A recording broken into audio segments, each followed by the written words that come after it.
Hello everyone, मैं हूं सायन और आप सभी लोगों का स्वागत है इस चैनल में। तो हम लोग एटम्स एंड न्यूक्लियाई के ऊपर बहुत सारा क्लासेस ऑलरेडी ले चुके हैं।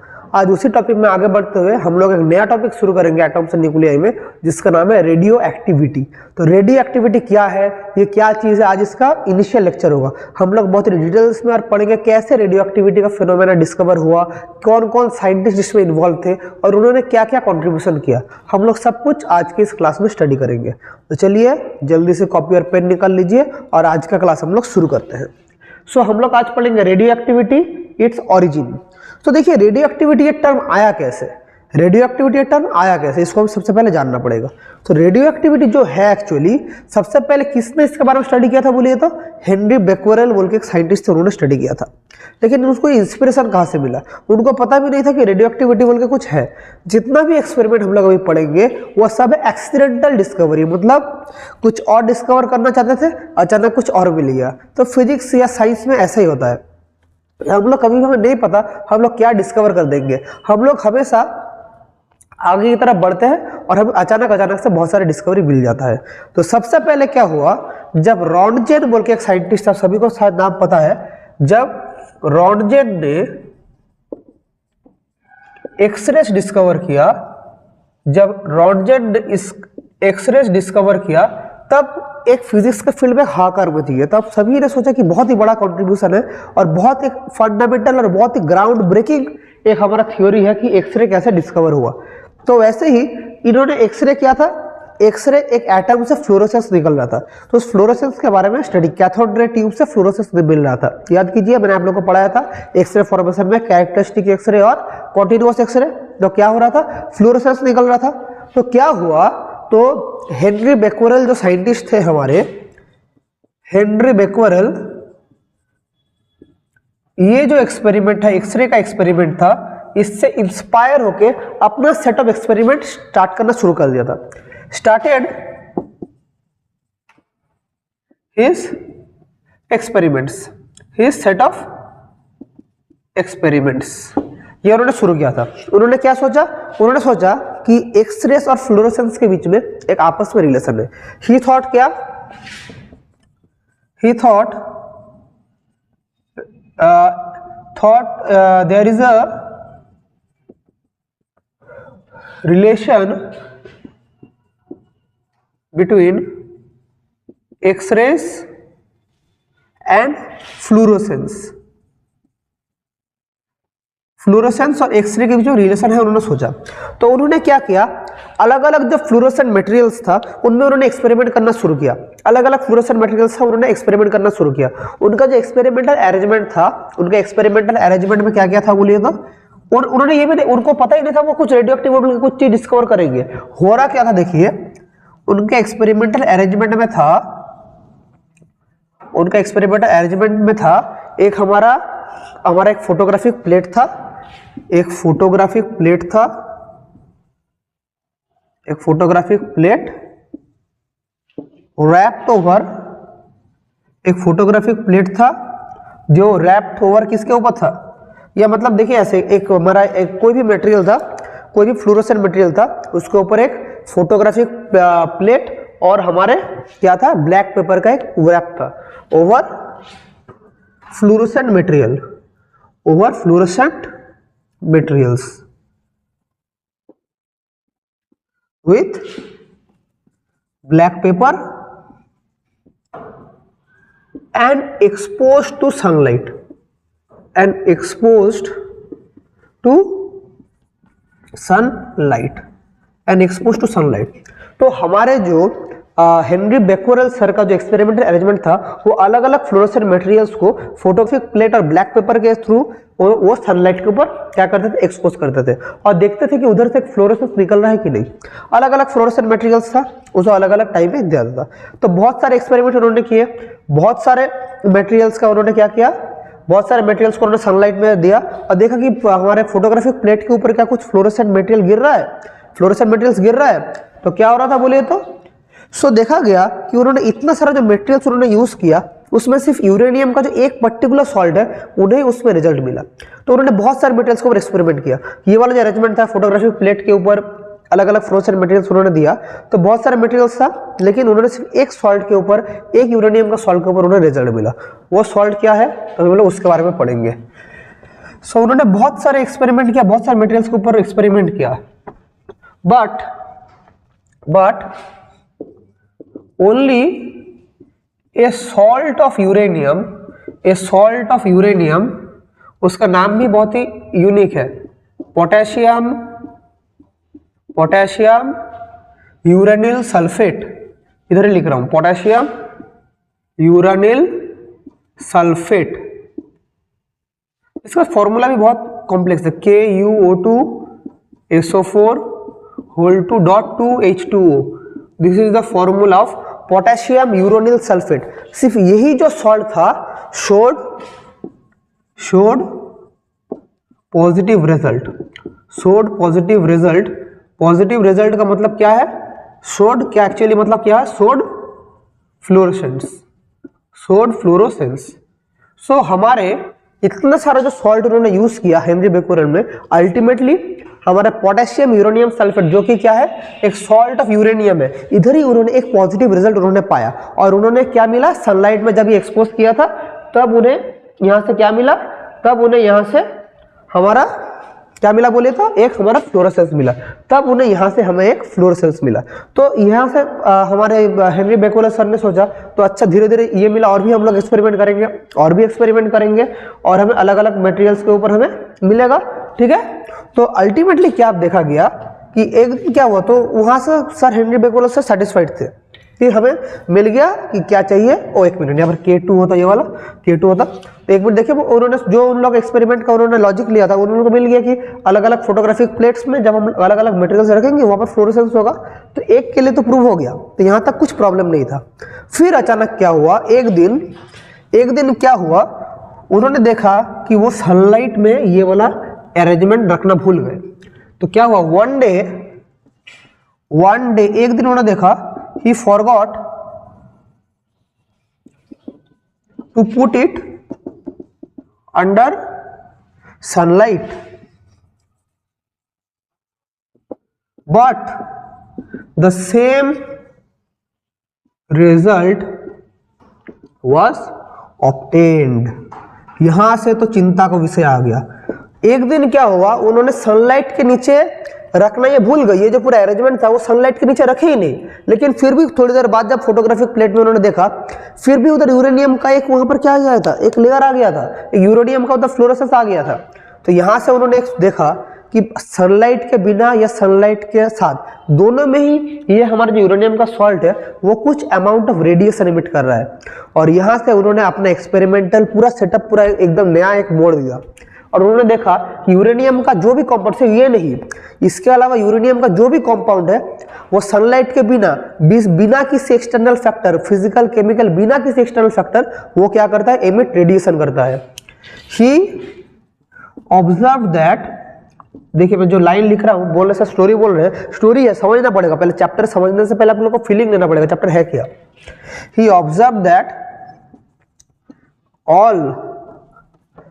all other compounds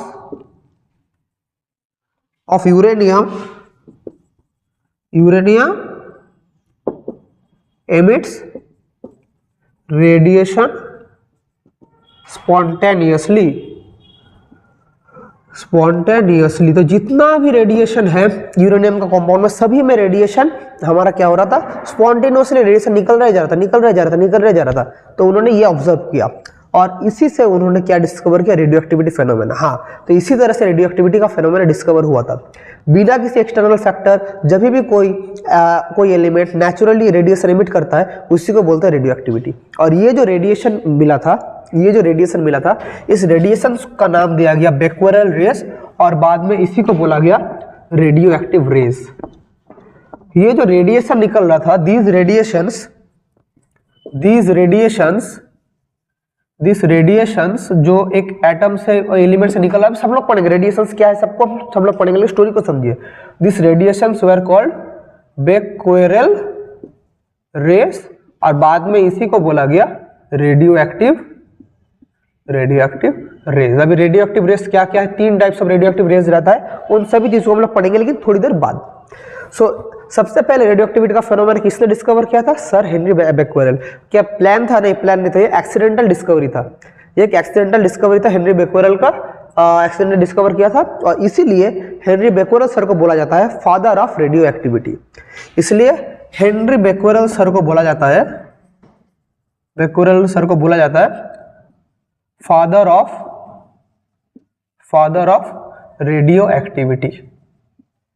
तो ये तो हमारा सर हेनरी बेक्वेरेल का हमारा कंट्रीब्यूशन था, लेकिन इसके अलावा क्या और किसी साइंटिस्ट का कंट्रीब्यूशन नहीं था? ऑब्वियसली था। जैसे सबसे अगर कंसिडरेबल हम लोग साइंटिस्ट का कंसिडरेशन बोले वो है मैडम क्यूरी और उनके हस्बैंड पीरी क्यूरी। इन्होंने हेनरी बेक्वेरेल का काम को और भी एडवांस लेके गए। मेरी क्यूरी इतने महान थे, उन्होंने इतना कंट्रीब्यूशन किया इस फील्ड में, उन्हें एक नहीं बल्कि 2 नोबेल प्राइज मिला रेडियो एक्टिविटी के फील्ड में। तो उन्होंने क्या किया था वो भी हम लोग थोड़ा देख लेते हैं रेडियो एक्टिविटी के फील्ड में। तो हेनरी बेक्वेरेल, तो अगर साल भी आप लोग याद रखिए, हेनरी बेक्वेरेल साल 1896 में उन्होंने रेडियो एक्टिविटी डिस्कवर किया था। इनसे कुछ साल बाद हमारे पास कौन आए? 2 साइंटिस्ट, मेरी क्यूरी और पीरी क्यूरी। इन्होंने क्या डिस्कवर किया? इन्होंने डिस्कवर किया एक नया radioactive element called thorium. उन्होंने कुछ साल later Marie Curie discovered another natural radioactive substance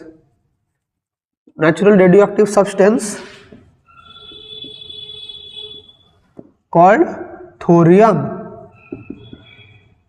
तो मेरी क्वेरी ने और एक नेचुरल रेडियोएक्टिव सब्सटेंस डिस्कवर किया जिसका नाम है थोरियम। और थोरियम और यूरेनियम का radioactive power near about same था।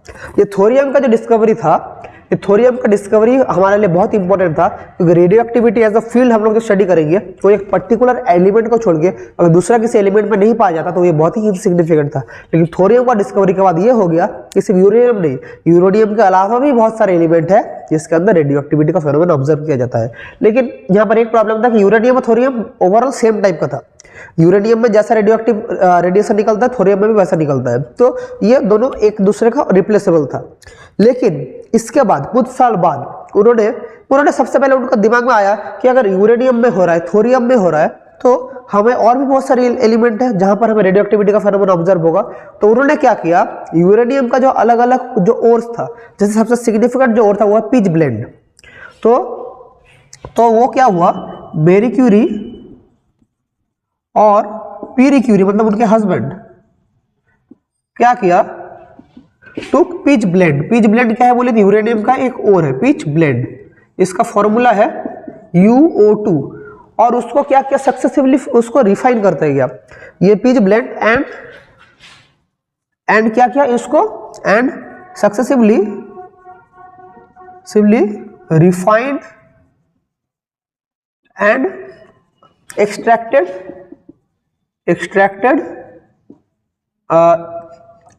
के अलग अलग compounds, extracted compounds from it. तो उन्होंने सोचा कि जैसे थोरियम हमने डिस्कवर कर लिया तो और भी यूरेनियम का जो अलग अलग सॉल्ट है उसको अगर हम लोग एक्सपेरिमेंट करेंगे वहां से हमें और भी बहुत सारी चीजें मिलेगा। तो इसीलिए उन्होंने सबसे पहले पिच ब्लेंड को लिया और उन्होंने पाया गया कि उन्होंने एक चीज वहां से देखा कि जब उन्होंने यूरेनियम से अलग अलग एलिमेंट से अलग अलग कंपाउंड्स लोग एक्सट्रैक्ट कर रहे थे तो यूरेनियम को एक्सट्रैक्ट करने के बाद जो रेसिड्यू पड़ा रहता है, मतलब उन्होंने ये भी ऑब्जर्व किया कि आफ्टर एक्सट्रैक्टिंग यूरेनियम से, ये बहुत ही मैं जो बोल रहा हूँ ना इसको आप लोग बुक में नहीं मिलेगा, इसको मैं बहुत ही डिटेल्स में इसको स्टडी करके आप लोगों को बोल रहा हूँ। उन्होंने पाया they found that the residues after extracting uranium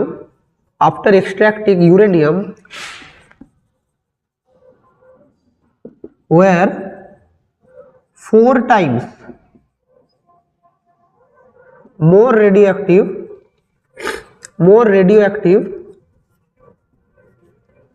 than uranium itself। मतलब पिच ब्लेंड से उन्होंने एक चीज दिया, ये देखिए बहुत ही इंपॉर्टेंट लाइन है। उन्होंने देखा पिच ब्लेंड से जब हम लोग यूरेनियम निकाल लेंगे, जो रेसिड्यू मतलब जो हमारा काम में हम लोग जिसको फेंक देते थे, उस रेसिड्यू का जो रेडियोएक्टिविटी है यूरेनियम से 4 गुना ज्यादा है।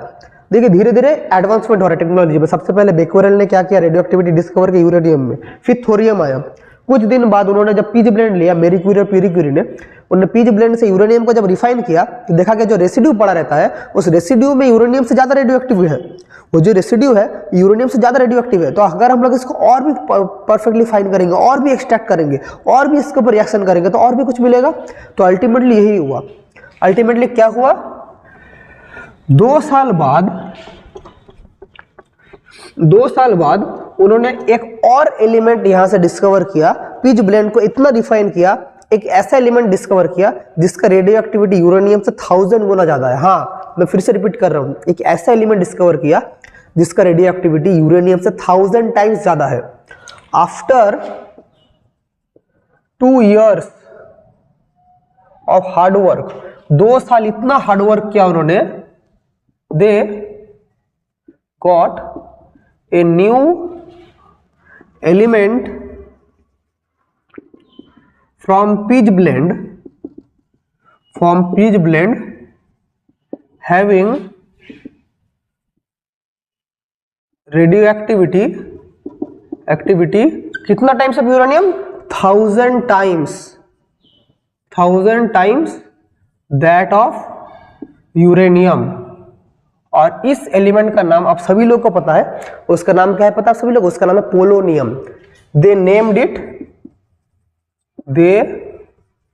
नेम्ड इट क्या बोलिए तो, पोलोनियम। और पोलोनियम नाम कैसे पड़ा पता है, पोलोनियम नाम मतलब 2 साल का हार्डवर्क पिच ब्लेंड से उन्होंने जो रेडियो एक्टिव सैंपल मिला था जिसका रेडियो एक्टिव पावर यूरेनियम से 1000 टाइम्स ज्यादा था, उसका नाम उन्होंने पोलोनियम दिया। पोलोनियम नाम आया है पोलैंड से, क्योंकि पोलैंड है motherland of Marie Curie. तो अपने मदर लैंड को ट्रिब्यूट देने के लिए हमारे साइंटिस्ट मैडम मेरी क्यूरी ने उस नया एलिमेंट का नाम दिया था पोलोनियम। फ्रॉम कहां से आया नाम, फ्रॉम पोलैंड। पोलैंड क्या है, motherland of Marie Curie. समझ पा रहे हैं, यहां से डिस्कवर हुआ। लेकिन यहां तक जाते तो साइंटिस्ट यहां तक स्टॉप हो जाते हैं, लेकिन हमारे मैडम क्यूरी इतने महान थे कि वो यहां तक स्टॉप नहीं किए। उन्होंने और हार्डवर्क किया। उन्होंने सोचा 1000 टाइम्स से क्या होगा, ये हमें 1000 टाइम्स ज्यादा मिला यूरेनियम से, हमें और ज्यादा चाहिए। और बात में यही है कि जो लोग मेहनत करते हैं उनका मेहनत कभी वेस्ट नहीं होता है। और 6 महीना बाद आफ्टर 6 months उन्होंने क्या किया, उन्होंने और एक टाइप का रेडियो एक्टिव सैंपल डिस्कवर किया। क्या किया उन्होंने डिस्कवर, दे डिस्कवर्ड क्या बोलिए तो, रेडियम। और ये रेडियम क्या है पता है, रेडियम में कितना पावर है, दे डिस्कवर्ड रेडियम। जो रेडियम है, रेडियम का रेडियो एक्टिव पावर कितना पता है, यूरेनियम से ज्यादा है। रेडियम का रेडियो एक्टिव पावर यूरेनियम से 1000 टाइम्स ज्यादा है। मैं फिर से रिपीट कर रहा हूं, यूरेनियम से कितना रेडियो एक्टिव पावर, इसमें 1000 था तो हमारा पोलोनियम, लेकिन रेडियम का जो रेडियो एक्टिव पावर है वो मिलियन टाइम्स ज्यादा है that of uranium. Radio active power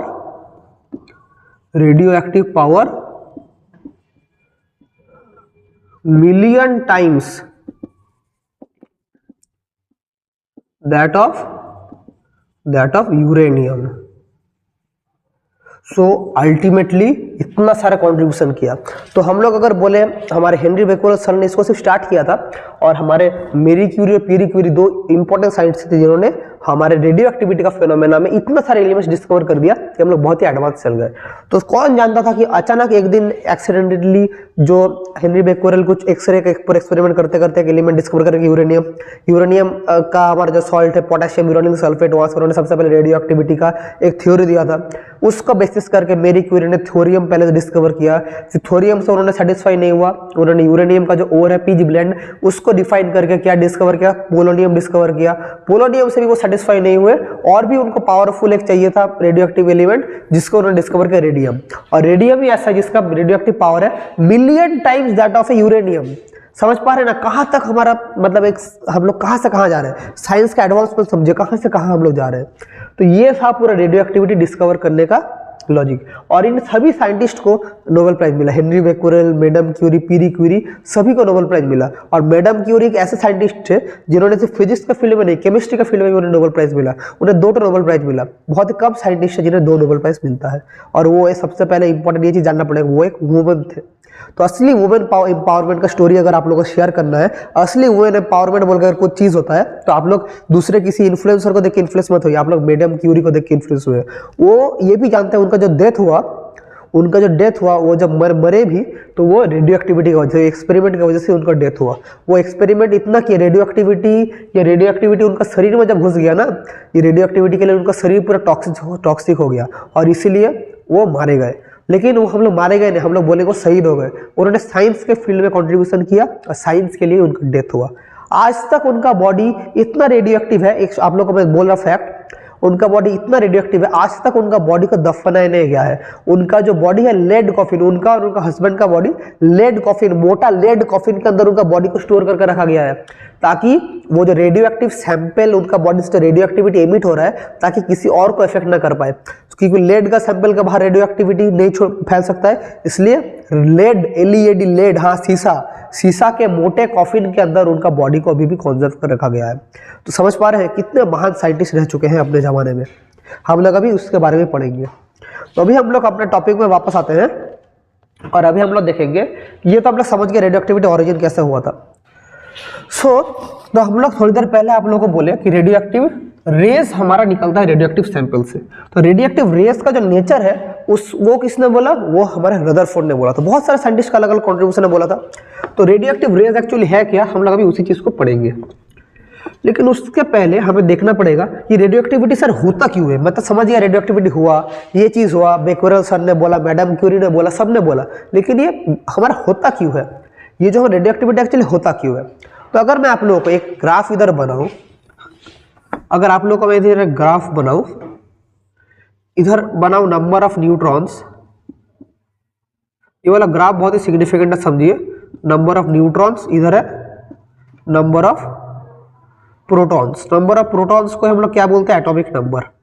so ये यहां से हम लोग शुरू 0, 10, 20 ऐसे करके चलता रहेगा, 30 ऐसे कर करके यहाँ पर ऐसे ऐसे ऐसे ऐसे करके यहाँ पर एक तो 80 आएगा, फिर यहाँ पर ऐसे चलता रहेगा 90 ऐसे करके चलता रहेगा। ऐसे सिमिलरली इधर भी ऐसे 10, 20, 30 ऐसे करके चलता रहेगा। तो एक स्ट्रेट लाइन हमारा ऐसे जाएगा। फिर देखिए मैं यहाँ पर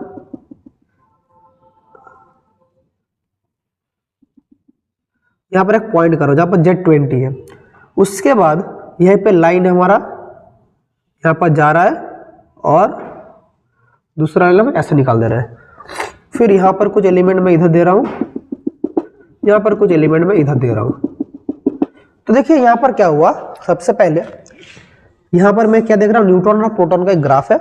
0 से लेकर 20 तक हमारा स्ट्रेट लाइन है। फिर हमारा धीरे धीरे लाइन हमारा ऐसे करके ऐसे टेढ़ा बेढ़ा करके चल जा रहा है, ऐसे लाइन में टेढ़ा बेढ़ा करके चल जा रहा है। तो मतलब क्या है देखिए, हमारा रेडियो एक्टिविटी का सैंपल है, रेडियो एक्टिविटी डिपेंड करता है N/P रेशियो के ऊपर। एक चीज देखिए, रेडियो एक्टिविटी, ये एटम का स्टेबिलिटी अगर हम लोग बोले, एटम का जो स्टेबिलिटी है depends on N/P ratio. N/P ratio मतलब न्यूट्रॉन टू प्रोटॉन रेशियो। तो देखा गया for atoms Z less than equals to 20, मतलब 20 तक जिसका एटॉमिक नंबर है, अगर उनका न्यूट्रॉन बाय प्रोटॉन रेशियो 1 होता है तो वो क्या होता है? स्टेबल होता है। तो देखिए 1 से 20 तक जिन लोगों का रेडियो एक्टिव सैंपल ये स्ट्रेट लाइन कवर करेगा, वो स्ट्रेट लाइन के अंदर जो एलिमेंट्स आएगा वो क्या होगा? रेडियो एक्टिव नहीं होगा, वो स्टेबल होगा। एज फॉर एग्जांपल अगर मैं आप लोगों को बोलूँ हीलियम का, या मैं आप लोगों को बोलूँ अगर ऑक्सीजन का, ऑक्सीजन देखिए 16O8, तो इसमें न्यूट्रॉन कितना है? 8 प्रोटॉन कितना है? 8। तो हमारा N/P रेशियो क्या हो गया? 1 हो गया। अगर मैं आप लोगों को क्या बोलूँ, नाइट्रोजन बोलूँ 14N7, तो क्या हो गया? N/P रेशियो न्यूट्रॉन कितना? 7, 1। लेकिन अगर मैं आप लोगों को कार्बन का बात बोलूँ 14C6, तो कार्बन में कितना होता है? कार्बन का न्यूट्रॉन नंबर होता है, प्रोटॉन नंबर 6 है, न्यूट्रॉन नंबर 14 - 6 8 होता है। तो इसका हमारा N/P रेशियो क्या होगा? 8/6 that is not equal to 1। तो कार्बन 14 आइसोटोप जो है वो रेडियो एक्टिव है, वो अनस्टेबल है। समझ पा रहे हैं? तो इन सब चीज़ों को आप लोग को समझना पड़ेगा। तो हमारे न्यूट्रॉन में प्रोटॉन रेशियो अगर 1 होता है, जब Z लेस देन 20 होता है, तब हम उसको क्या बोलेंगे? स्टेबल बोलेंगे। और अगर for atoms Z greater than equal to 20, मतलब 20 से अगर बड़ा होता है, ग्रेटर देन 20 होता है, तो वो N/P रेशियो 1 से 1.6 के बीच में रहेगा। तो 1 से 1.6 के बीच में रहेगा, तो तब वो क्या होगा? स्टेबल होगा। तो ये कंडीशन जो लोग ओबे करता है वो लोग स्टेबल है, जो लोग ओबे नहीं करता है वो स्टेबल नहीं है। तो ये जो हमारा लाइन है, ये जो अलग अलग सैंपल है, ये सब क्या है? स्टेबल है। लेकिन जब N/P रेशियो 1.6 से ज़्यादा हो जाता है या 1 से कम हो जाता है, तब वो हमारा क्या हो जाता है? अनस्टेबल होता है। तो ये देखा गया कि ये जो ग्राफ है, इसमें जो लास्ट स्टेबल एलिमेंट यहाँ पर जो आता है, यहाँ पर जो लास्ट स्टेबल एलिमेंट में अगर यहाँ पर बनाओ तो इसका एटॉमिक नंबर कितना होता है बोलिए तो? एटॉमिक नंबर 83 होता है। और ये एलिमेंट एक्चुअली क्या है बोलिए तो? एलिमेंट है बिस्मथ। तो ग्राफ में देखा गया जो लास्ट स्टेबल एलिमेंट है Z इक्वल टू 83, उसको बोलते हैं बिस्मथ। तो लास्ट स्टेबल एलिमेंट हमारे पीरियोडिक टेबल में वो क्या है? लास्ट स्टेबल एलिमेंट है bismuth, Bi। This is the last stable element. इसके बाद बिस्मथ के बाद जो भी एलिमेंट है वो सब क्या एलिमेंट है बोलिए तो? वो सारे एलिमेंट हमारा रेडियो एक्टिव एलिमेंट है। समझ पा रहे हैं? तो बिस्मथ है हमारा लास्ट स्टेबल एलिमेंट। तो यही है हमारा कॉज ऑफ रेडियो एक्टिविटी। तो N/P ratio is the main cause of radio activity. समझ गए? बहुत बढ़िया। तो अभी हम लोग आगे बढ़ेंगे और देखते हैं कि ये एक्चुअली रेडियो एक्टिविटी सैंपल में रेडिएशन एमिट कैसे होता है। तो हमारा जो रेडियो एक्टिव सैंपल है, हमारा जो रेडियो एक्टिव सैंपल है, एक सैंपल एमिट रेडिएशन, रेडिएशन मतलब रेडियो एक्टिव रेस जो हमने पढ़ा था, radioactive rays and become stable. तो एक्चुअली रेडियो एक्टिव रेस है क्या? तो रेडियो एक्टिव रेस है, 3 तरह का रेडियो एक्टिव रेस है, जिसको हम लोग बेक्यूरल रेस बोलते थे। तो रेडियो एक्टिव रेस एक्चुअली होता है 3 तरह का। देखिए, एक होता है alpha ray, alpha ray, then is beta ray, beta ray, और एक होता है गामा रे, और एक होता है गामा रे। तो 3 तरह का रेडियो एक्टिव रेस होता है। समझ पा रहे हैं? There are 3 types of radio active rays. अब ये रेडियो एक्टिव रेस का नेचर कैसा है? सबसे पहले रदरफोर्ड का एक एक्सपेरिमेंट में जहां से हमें पाया गया। तो रदरफोर्ड का एक्सपेरिमेंट क्या था? उन्होंने क्या लिया? एक लीड का सैंपल लिया, एक लेड का उन्होंने सैंपल लिया, और लेड का सैंपल से लेड का जो आइसोटोप है, लेड का आइसोटोप भी क्या है बोलिए तो? रेडियो एक्टिव है। तो लेड का आइसोटोप भी रेडियो एक्टिव है। तो लेड का सैंपल लिया, यहां पर उन्होंने पॉजिटिव फील्ड दिया, इस साइड में उन्होंने नेगेटिव फील्ड दिया। तो देखा गया जब इस लेड सैंपल से अलग अलग रेडियो एक्टिव रेस निकलता था, कुछ रेज ऐसे सीधा चल जा रहा था, कुछ रेज सीधा चल रहा था, कुछ रेस से सीधा चल जा रहा था, कुछ रेस का ह्यूज डिफ्लेक्शन था, कुछ रेस का ऐसे तरह से ह्यूज डिफ्लेक्शन था, और कुछ रेस का एक मिनट, यहां पर मैंने उल्टा कर दिया, यहां पर हमारा होगा पॉजिटिव और यहां पर होगा नेगेटिव, और कुछ रेस का ऐसे स्लाइट डिफ्लेक्शन था, कुछ रेस का ऐसे धीरे धीरे स्लाइट डिफ्लेक्शन था। सो देखिए, कुछ रेस जो प्लस की तरफ घूम गया, ह्यूज डिफ्लेक्शन था, उन रेस को बोला जाता है बीटा रेस। जो रेस में कुछ भी डिफ्लेक्शन नहीं हुआ उसको बोला गया गामा रे। ये किसने किया? ये सब रदरफोर्ड ने इनका नाम दिया, रदरफोर्ड ने इनका नाम दिया, सब नाम रदरफोर्ड ने दिया। ये था रदरफोर्ड का एक्सपेरिमेंट, रदरफोर्ड ने सबका नाम दिया, इसको बोला गामा रे, और जो नेगेटिव की साइड घूम गया उसको बोला उन्होंने अल्फा रे। समझ पा रहे हैं? तो एक चीज यहां से हमें कंक्लूड मिला कि बीटा रे पॉजिटिव की तरह घूम रहा है, मतलब इसमें क्या चार्ज है? Negative charge. गामा रे में कोई भी चार्ज नहीं है, और अल्फा नेगेटिव की तरह घूम रहा है, तो अल्फा में क्या होगा? पॉजिटिव चार्ज है। तो ये एक्सपेरिमेंट से पाया गया कि हमारा 3 तरह का रेडियो एक्टिव रेस होता है, और उनका नेचर तीनों का अलग अलग होता है। 3 different natures of radio active rays यहां से हमें मिला। ठीक है, तो अभी हम लोग आगे बढ़ेंगे। सो देखिए, आगे बढ़ेंगे, 3 डिफरेंट नेचर। तो अलग अलग रेस का हम लोग अगर नेचर स्टडी करें, तो सबसे पहले अगर स्टडी करें हम लोग अल्फा रे के बारे में हम लोग स्टडी करेंगे। अल्फा रे एक्चुअली है क्या? Alpha rays, so alpha rays is nothing but a helium nucleus. Alpha ray is nothing but a helium nucleus. Alpha एक हीलियम न्यूक्लियस है, मतलब 4He2। अल्फा एक हीलियम न्यूक्लियस है। सो ये एक पॉजिटिव रेडिएशन है, पॉजिटिव रे। इसका जो चार्ज है, अल्फा का जो चार्ज होता है क्यू अल्फा, वो twice the charge of electron, that is 2 × 1.6 10⁷19 coulomb alpha का चार्ज होता है। अल्फा का मास होता है 4 times the mass of proton, that is 4 × 1.67 10⁻27 kg। ये होता है अल्फा का मास। अल्फा का देखिए क्या होता है बोले तो, उसके बाद अल्फा का होता है हाई आयोनाइजिंग पावर। अल्फा का होता है हाई आयोनाइजिंग पावर। कोई भी एटम को, कोई भी एलिमेंट को आयोनाइज अल्फा इजीली कर देता है, तो इसको बोलेंगे हाई आयोनाइजिंग पावर। और इसके बाद और एक चीज होता है कि लो पेनिट्रेटिंग पावर। इसका पेनिट्रेटिंग पावर लो है, ज्यादा पेनिट्रेटिंग पावर नहीं है, अल्फा का ज्यादा पेनिट्रेटिंग पावर नहीं है। तो ये है कुछ प्रॉपर्टीज ऑफ अल्फा रे। सो अभी अल्फा रे जब निकलता है, अल्फा डीके भी हम लोग पढ़ेंगे, जब अल्फा डीके होता है वो क्या होता है उसको भी हम लोग देखेंगे अभी। तो पहले अल्फा रेस का प्रॉपर्टी देख लीजिए। तो ये है अल्फा रेस का प्रॉपर्टी, लो पेनिट्रेटिंग पावर, मतलब किसी भी एटम में या किसी भी एलिमेंट में इजीली अल्फा रे घुस नहीं पाता है, ठीक है। तो अभी हम लोग आगे बढ़ेंगे, ठीक है। सो देखिए, सो ये था अल्फा रे। अभी हम लोग पढ़ेंगे बीटा रेस के बारे में, फिर हम लोग डीके के बारे में पढ़ेंगे, अल्फा डीके कैसे होता है, बीटा डीके कैसे, सब कुछ हम लोग पढ़ेंगे, एक एक चीज करके समझिए। इसके बाद है beta rays. Beta rays, so beta rays क्या है? Beta rays is nothing but stream of electron. Beta rays है stream of electrons, stream of electrons.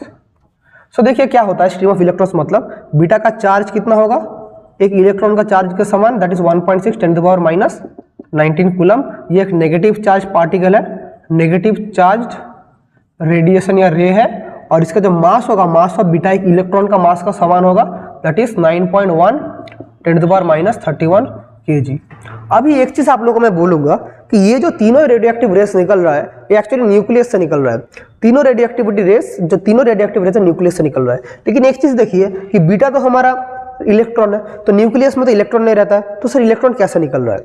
तो एक चीज आप लोगों को मैं बोल देना चाहता हूं कि हमारा रेडियोएक्टिव सैंपल मतलब अनस्टेबल है। तो रेडियोएक्टिव सैंपल में क्वेश्चन समझे मैं क्या बोल रहा हूँ कि हमारा रेडियोएक्टिव रेस निकल रहा है न्यूक्लियस से, लेकिन बीटा क्या है, स्ट्रीम ऑफ इलेक्ट्रॉन्स है।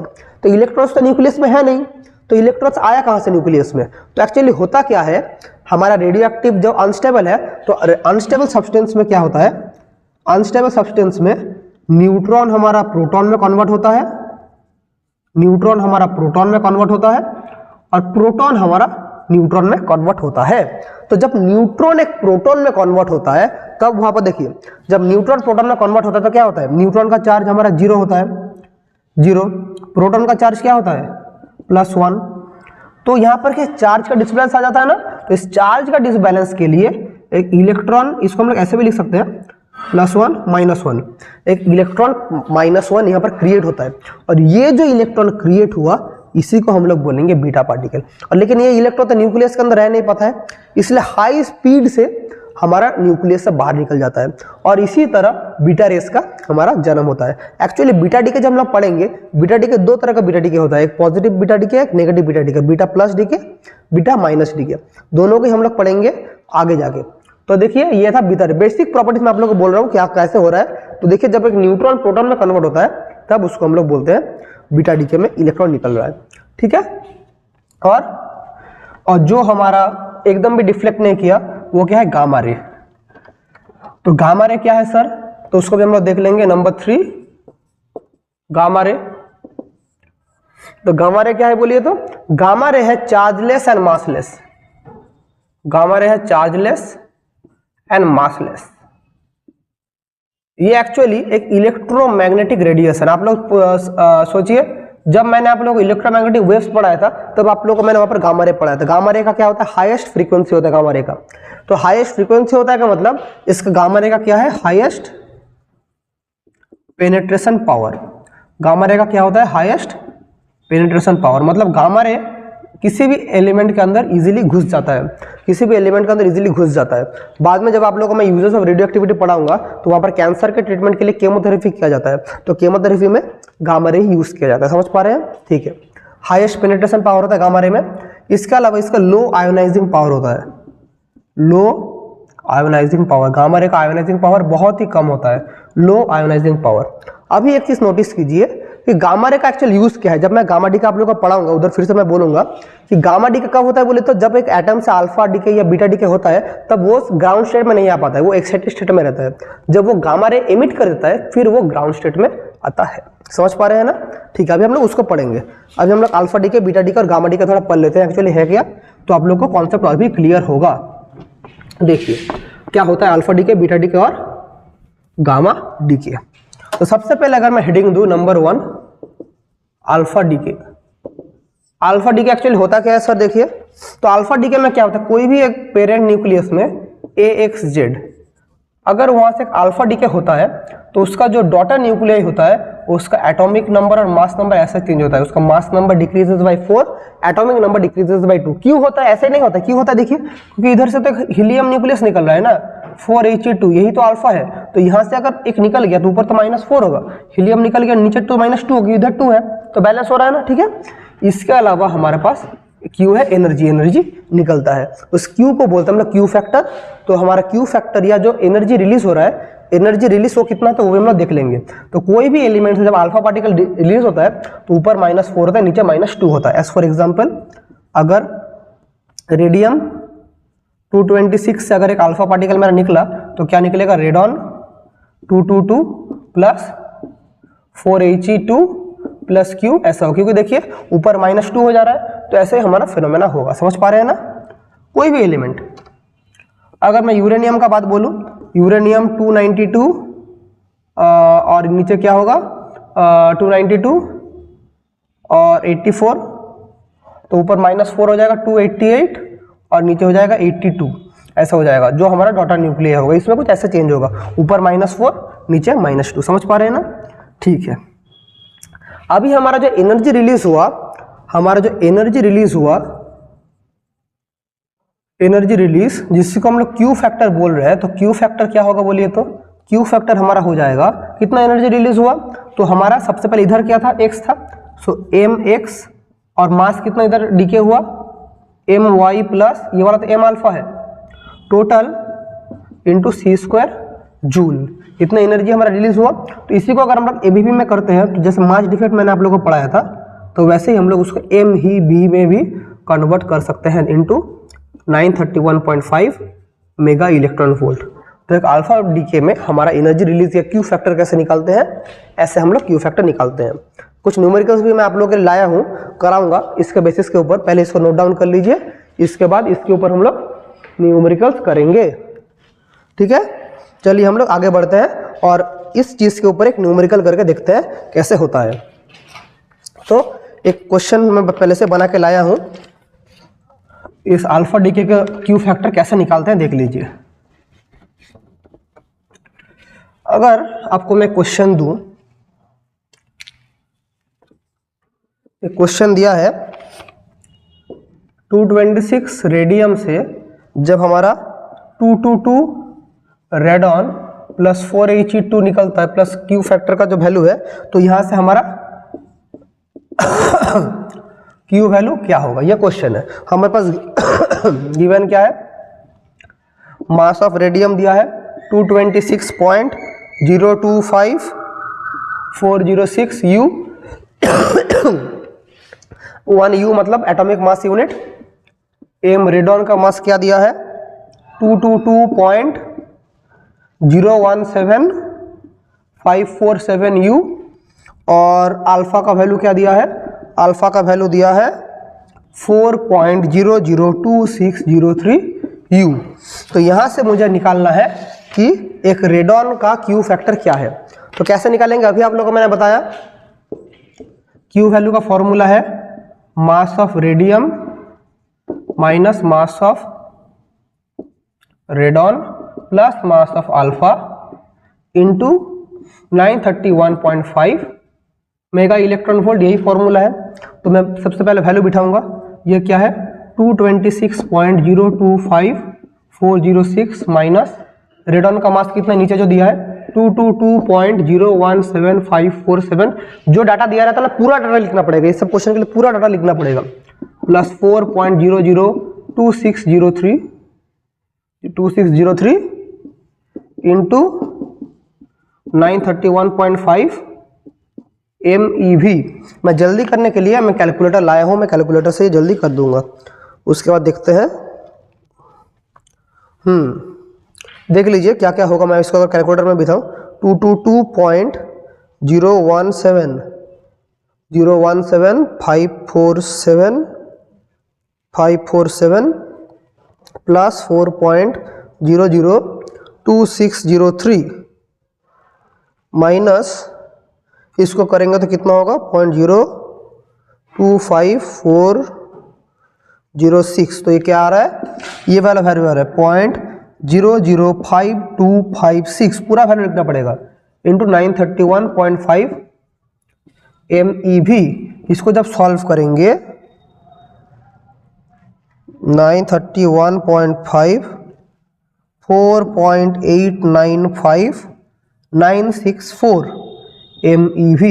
तो क्यू फैक्टर का वैल्यू ये वाला आया है 4.895964 मेगा इलेक्ट्रॉन वोल्ट। समझ पा रहे हैं, ये है हमारा वैल्यू, समझ पा रहे हैं ना।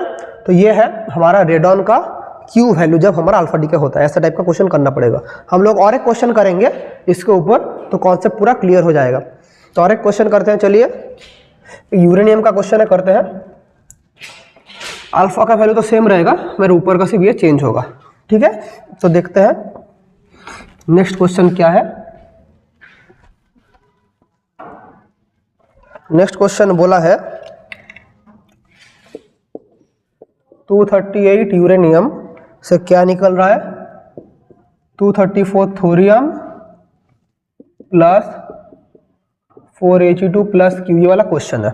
और हमारा क्या क्या दिया है, मास ऑफ यूरेनियम कितना होगा 238.05079 U। मास ऑफ थोरियम क्या होगा,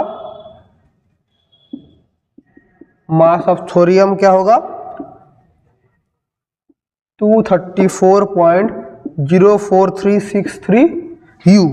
और मास ऑफ अल्फा तो दिया ही है, तो यहाँ से मुझे क्यू फैक्टर निकालना है। तो क्यू वैल्यू क्या होगा, ये क्वेश्चन में दिया है, क्यू वैल्यू क्या होगा ये क्वेश्चन में दिया है, ठीक है। तो कैसे करेंगे, तो सबसे पहले हमें क्या निकालना पड़ेगा, m uranium minus of m thorium plus m alpha into 931.5 mega electron volt, यह क्वेश्चन है। तो यूरेनियम का वैल्यू कितना है, यूरेनियम का वैल्यू है 238.05079 माइनस 234.04363 प्लस 4.002603 इंटू 931.5 MeV, ठीक है। तो हम लोग अभी इसमें सॉल्व करते हैं। तो क्या होगा 238.05079 माइनस मैं एक डायरेक्ट कैलकुलेटर में वैल्यू लिखता हूँ, इतना लिख के जल्दी जल्दी हो जाएगा। तो करके देखते हैं 34.04363 प्लस 4.002603, इसके साथ इसको माइनस करना पड़ेगा 0.05079। तो हमारा ये वाला वैल्यू आएगा, दैट इज 0.004557 इंटू 931.5 MeV, जो कि आंसर आ जाएगा 931.5, that is 4.2448455 mega electron volt. तो ये वाला जो वैल्यू आएगा ये हमारा क्यू फैक्टर का वैल्यू हमारे पास आ जाएगा। समझ पा रहे हैं ना। तो अल्फा डीके में हम लोग ऐसे क्यू फैक्टर का वैल्यू निकालते हैं। वेरी वेरी इंपॉर्टेंट है, आपका बुक में शायद नहीं रहेगा, कैसे करना है आप लोग इसको नोट डाउन करिए, बहुत ईजी है, लेकिन कैसे करना है मैंने आप लोग को बता दिया, ठीक है। इसके बाद हम लोग पढ़ेंगे बीटा डीके, इसके बाद हम लोग पढ़ेंगे बीटा डीके। चलिए इसके बाद हम लोग पढ़ेंगे number 2 is beta decay. Actually beta decay होता है दो तरह का, एक है बीटा माइनस डीके, एक है beta plus decay. Beta minus decay में क्या निकलता है बोले तो इलेक्ट्रॉन। इलेक्ट्रॉन इलेक्ट्रॉन मतलब क्या है 0e-1 इलेक्ट्रॉन 0e-1। और बीटा प्लस डीके में निकलता है पॉजिट्रॉन। पॉजिट्रॉन क्या है positive electron, that is 0e+1। तो एक्चुअली दोनों है क्या, हम लोग सभी चीज को पढ़ेंगे। तो बीटा माइनस डीके अगर समझे क्या है, बीटा माइनस डीके में क्या होता है, बीटा माइनस डीके में एक हमारा जो ओरिजिनल जो मैंने थोड़ी देर आप लोगों को पहले बताया था, एक न्यूट्रॉन हमारा कन्वर्ट्स टू क्या होता है बोलिए तो न्यूट्रॉन कन्वर्ट्स होता है प्रोटॉन में। बीटा माइनस डीके में न्यूट्रॉन कन्वर्ट होता है प्रोटॉन में। तो न्यूट्रॉन कन्वर्ट होगा प्रोटॉन में तो क्या होगा देखिए, हमारा एक अगर पेरेंट न्यूक्लियाई है AXZ, जब यहाँ से बीटा निकल जाएगा, बीटा माइनस डीके होगा, तो जब डॉटर न्यूक्लियाई है ऊपर हमारा सेम रहेगा लेकिन नीचे +1 हो जाएगा। प्लस हमारा 0e-1 प्लस एक नया चीज निकलेगा, इस चीज का नाम है एंटी न्यूट्रिनो। प्लस एनर्जी जैसे निकलता तो निकलता है, ये जो चीज है इसको बोलते हैं एंटी न्यूट्रिनो। ये एंटी न्यूट्रिनो ये एंटी न्यूट्रिनो का काम ये है कि ये एनर्जी और स्पिन को कंजर्व करता है। ये स्पिन और एनर्जी को कंजर्व करता है, स्पिन और एनर्जी को कंजर्व करता है। ये मासलेस पार्टिकल है और इसका स्पीड है वेलोसिटी ऑफ लाइट का समान, ये स्पिन और एनर्जी को कंजर्व करता है। ये एक्चुअली होता है जब हमारा किसी भी एलिमेंट से क्या होता है, किसी भी एलिमेंट से हमारा बीटा माइनस डीके होता है। एज फॉर एग्जाम्पल अगर मैं आप लोग को बोलूँ, एक हमारा क्या है, एक नियॉन है 2311 सॉरी एक ये वाला नियॉन है 2310 यहाँ से जब बीटा माइनस डीके होगा ऊपर सेम रहेगा लेकिन नीचे हो जाएगा 11 plus 0e-1 plus anti neutrino plus energy. ये हमारा एग्जाम्पल है जब बीटा माइनस डीके होता है। और जब बीटा प्लस डीके होता है तब क्या होता है सर, देखिए बीटा प्लस डीके होता है तो क्या होता है, बीटा प्लस डीके में क्या होता है, बीटा प्लस डीके में उल्टा होता है, एक प्रोटॉन कन्वर्ट्स टू न्यूट्रॉन। यहाँ न्यूट्रॉन प्रोटॉन हुआ, यहाँ proton converts to neutron. Proton converts to neutron मतलब क्या हो रहा है, देखिए प्रोटॉन न्यूट्रॉन में कन्वर्ट हो रहा है तो उधर क्या निकल रहा है, पॉजिट्रॉन निकल रहा है। मतलब जब हमारा बीटा प्लस डीके होगा तो क्या होगा बोले तो ऊपर हमारा सेम रहेगा, नीचे Z-1 हो जाएगा। तो यहाँ पर जो एलिमेंट हमारा इधर रहेगा 0e+1 plus neutrino plus energy, इसी को बोलते हैं पॉजिट्रॉन, इसको बोलते हैं पॉजिट्रॉन। और ये जो हमारा ये चीज है न्यू, इसको बोलेंगे न्यूट्रिनो। तो एंटी न्यूट्रिनो निकलता है कहां पर, एंटी न्यूट्रिनो निकलता है बीटा माइनस डीके में और न्यूट्रिनो निकलता है बीटा प्लस डीके में। समझ पा रहे हैं, वेरी गुड। सो इसका भी क्यू फैक्टर कुछ वैसे निकालते हैं, दोनों का ही जो क्यू फैक्टर है इसका और इसका दोनों का क्यू फैक्टर सेम ही है कि m(x) minus m(y) into 931.5 MeV। यहाँ पर हम लोग इलेक्ट्रॉन या पॉजिट्रॉन का जो रेस्ट मास है उसको हम लोग कंसीडर नहीं करते क्योंकि बहुत ही नेग्लिजिबल होता है। अगर क्वेश्चन में बोला रहता है तो करेंगे, नहीं तो नेग्लिजिबल है, कंसीडर हम लोग नहीं करते। तो यहाँ से अगर हम लोग एक क्वेश्चन करें तो क्लियर हो जाएगा। ये नियॉन और सोडियम वाला क्वेश्चन ही करते हैं, चलिए। सो यहाँ पर एक क्वेश्चन दिया है हमारे पास, एक क्वेश्चन दिया है कि हमारा बीटा माइनस डीके हो रहा है 23 नियॉन 10, यहाँ से क्या होगा 23 sodium 11 plus 0e-1 plus anti neutrino plus energy. तो ये हमारा जो इलेक्ट्रॉन है, इलेक्ट्रॉन का क्यू वैल्यू क्या होगा। तो हमारे पास क्वेश्चन में दिया है मास ऑफ नियॉन कितना दिया है 22.994466 U और मास ऑफ सोडियम दिया है 22.989770 U, ये दिया है। तो हम लोग क्यू वैल्यू कैसे निकालते हैं, अभी आप लोगों को बोला था mass of sodium mass of neon minus mass of sodium into 931.5 MeV। तो वैल्यू पुट करेंगे, मास ऑफ सोडियम नियॉन क्या दिया है 22.994466 माइनस 22.989770 इंटू 931.5, दैट इज क्या होगा 22.989770 994466 minus 22.989770 into 31.5 that is 4.374324 MeV। ये है हमारा Q वैल्यू। समझ पा रहे हैं ना? तो ऐसे हम लोग निकालते हैं Q वैल्यू। समझ गए? बहुत बढ़िया। तो ये है हमारा रिक्वायर्ड आंसर। तो अल्फा डीके में भी हम लोग देख लिए कैसे क्यू वैल्यू निकालते हैं, बीटा डीके में भी हम लोग देख लिए कैसे क्यू वैल्यू निकालते हैं। लास्ट में कौन सा डीके पढ़ा है? गामा डीके पढ़ा है। तो वो भी कंप्लीट कर देते हैं आज का लेक्चर का लास्ट टॉपिक। उसके बाद हम लोग नेक्स्ट दिन से शुरू करेंगे रेडियो एक्टिविटी, हाफ लाइफ, वो सब नेक्स्ट क्लास में पढ़ेंगे।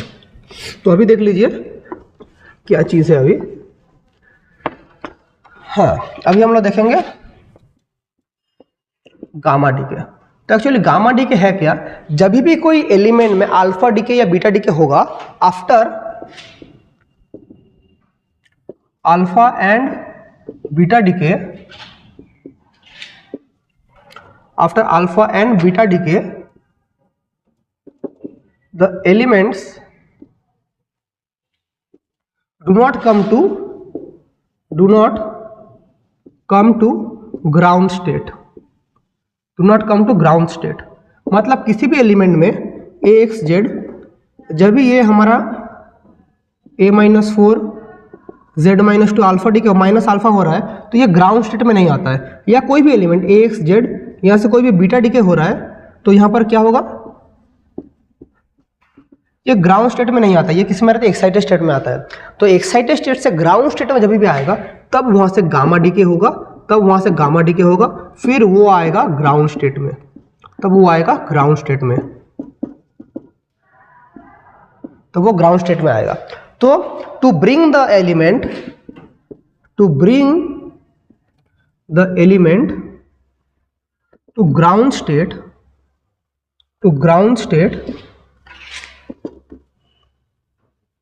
Gamma decay takes place. Gamma decay होता है, ग्राउंड स्टेट में रहने के लिए गामा डीके होता है।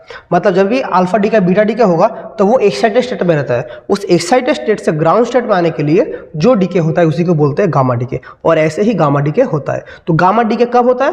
जब कोई भी एलिमेंट के अंदर सबसे पहले अल्फा डीके और बीटा डीके हो जाता है, उसको गामा डीके करना है, तब मतलब उसको ग्राउंड स्टेट में आना है, तब वो गामा डीके करके ग्राउंड स्टेट में आता है। तो यही उसका सिग्निफिकेंस है। ये भी देख लीजिए ना कैसे होता है। ठीक है, तो आई होप आप लोग पूरा रेडियो एक्टिविटी फीलिंग लेकर समझ पाए। आज का क्लास में क्या समझे आप लोग को मेन जो बात है ना, फीलिंग समझना पड़ेगा कैसे हो रहा है। अगर मैं रैंडमली 2-3 लाइन बोले चल जाता, आगे बढ़ जाता, कुछ मजा नहीं आता। आप लोग को फीलिंग, फिजिक्स में हमेशा बोल रहा हूँ, फीलिंग के साथ फिजिक्स पढ़ना पड़ेगा, बिना फीलिंग के फिजिक्स होता नहीं। ठीक है, चलिए तब तक के लिए क्लास हम लोग आगे कंटिन्यू करेंगे। आप सभी लोगों को बेस्ट विशेस और थैंक यू।